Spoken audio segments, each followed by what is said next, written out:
बिस्मिल्लाहिर्रहमानिर्रहीम। अस्सलाम वालेकुम। कैसे हैं आप लोग। आज देखिए मेरे किचन में बन रहा है पनीर का पराठा। ये बहुत ही लाजवाब बनके तैयार हुआ था, सबको बहुत पसंद आया था और बहुत ही इजी रेसिपी है, फटाफट बन जाती है। जैसे हम लोग बनाते हैं आलू का पराठा, इसी तरह से पनीर का भी बनता है और थोड़ा डिफरेंट हो जाता है। छुट्टी का दिन था, सब लोग घर पे थे, तो मैंने सोचा नाश्ते में कुछ स्पेशल बनाया जाए। तो ये पनीर का पराठा बहुत ही लाजवाब बनके तैयार हुआ है। चलिए देख लेते हैं हमने कैसे बनाया। ये मैंने ली है 1 पाव पनीर।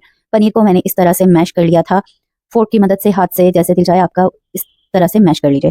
इसके अंदर कुछ मसाले मिला लेते हैं। ये देखिए मैंने इसके अंदर डाली है लाल मिर्च पाउडर 1 टीस्पून। आप मिर्च पाउडर अपने टेस्ट के हिसाब से कम ज्यादा कर सकते हैं। 1 टीस्पून मैंने डाला है जीरा पाउडर।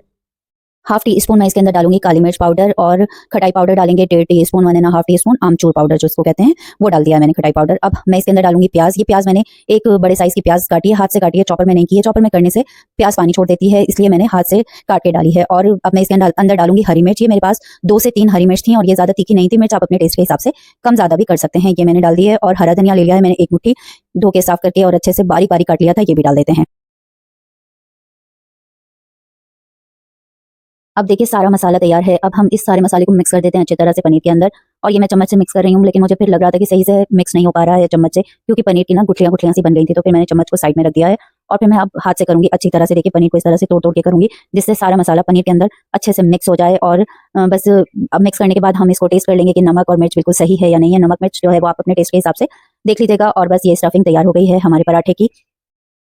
अब हम पराठा बनाने के लिए डो बना लेते हैं। यहाँ पे मैंने 3 कप आटा लिया है और इसके अंदर मैंने डाला है 1 टीस्पून नमक और मैंने डाला है 2 tablespoon cooking oil, refined oil. ये सारी चीजें डालने के बाद अच्छी तरह से मिक्स कर लेंगे। अच्छे से मिक्स करना है, बहुत अच्छे से, इस तरह से जिससे आटे के अंदर नमक और ऑयल अच्छे से मिक्स हो जाए। फिर हम इसके अंदर हल्का गुनगुना पानी, मतलब हल्का सा गर्म पानी डाल के इसकी डो बना लेंगे। इस तरह से गूंदेंगे थोड़ा थोड़ा पानी डाल डाल के और ये अच्छी सी डो बन जाएगी, जैसे पराठे के लिए आटा गूंदा जाता है, बस ऐसे ही हमें इसको गूंदना है।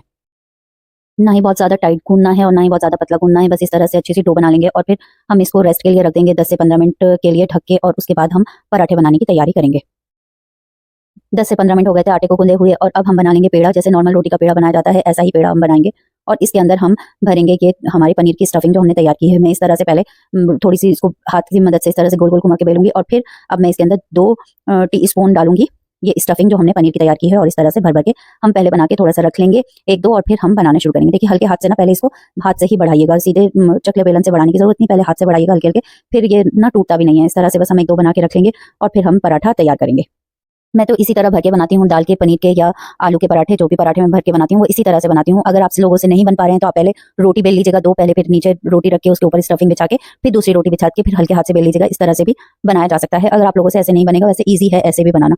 तो देखिए ये मैंने कुछ पेड़े बना के रख लिए हैं इस तरह से स्टफिंग भर के, और पहले मैं हल्के हाथ से ही इसको बढ़ाऊंगी, हाथ की मदद से ही हल्के हल्के करके इस तरह से, देखिए गोल गोल घुमा के हल्के हल्के करके मैं इसको बढ़ाऊंगी। अब हम तवे रख लेते हैं और चकला बेलन का यूज करते हैं और हल्के हाथ से ही हमें इसको बेलना है, एकदम बहुत जल्दी जल्दी और तेज हाथ से नहीं करना है, हल्के हाथ से करना है।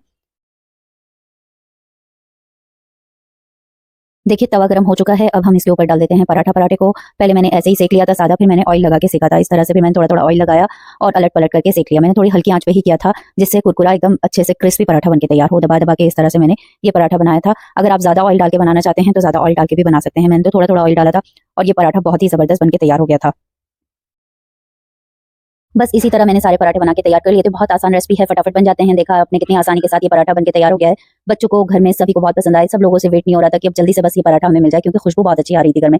और ये देखिए कितने अच्छे से इसके अंदर पनीर भरा हुआ है और एकदम क्रिस्पी ये पराठा बनके तैयार हुआ है। इस रेसिपी को तो जरूर ट्राई करिएगा और रेसिपी पसंद आए तो लाइक और शेयर करना मत भूलिएगा। इसको आप चटनी के साथ, दही के साथ, अचार के साथ भी सर्व कर सकते हैं। मैंने आम के अचार और इमली के अचार और दही के साथ इसको सर्व किया।